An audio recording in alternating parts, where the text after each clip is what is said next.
Breaking news tonight as we're tracking Idalia, now expected to make a stronger landfall as a Category 4 with 130-mile-per-hour winds. That's because the National Hurricane Center found this pressure has deepened. This is a stronger, more organized system than the models showed.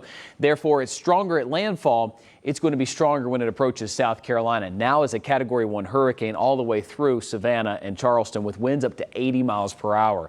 Let's get right to it. This is a wide-reaching storm.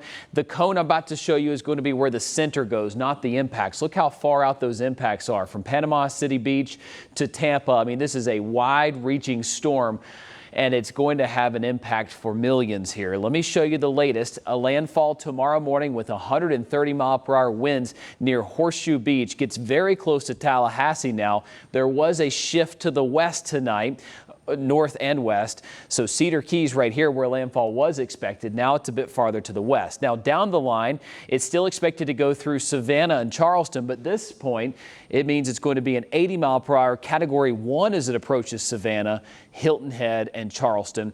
And that pounding of the coast is what's going to be so dangerous, that coincides with high tide. Not only a high tide, but a lunar high tide, which could make things worse. The time frame of all that is going to be Wednesday, tomorrow afternoon, noon through about 10 p.m. will be the worst of it for the Carolina coast.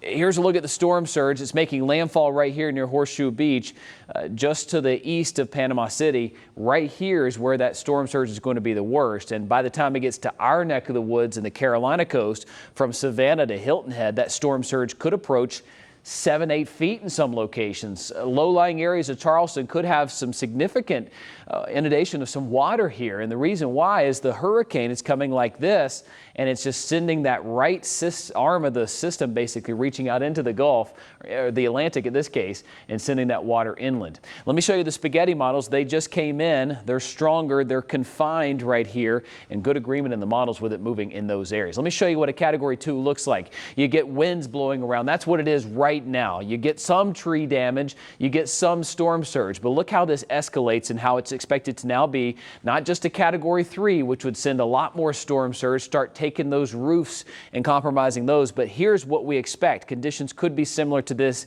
in Florida at landfall. A Category 4 is significantly more catastrophic than a Cat 2 or a Cat 3. Roofs are blown off of homes. You get that storm surge that is significantly higher to the second floor of many of those homes near the beach. So you've got that water rushing in. You've got the wind ripping off roofs. That's why it can be unsurvivable with a Category 4 right there at the beach. Really, really dangerous situation here for Horseshoe Beach. There's Panama City. There's Horseshoe Beach, Cedar Keys right there. It's moving quickly toward the north, and that landfall will quickly push those winds inland as well. There's that eye approaching them 7 a.m. later on tomorrow morning.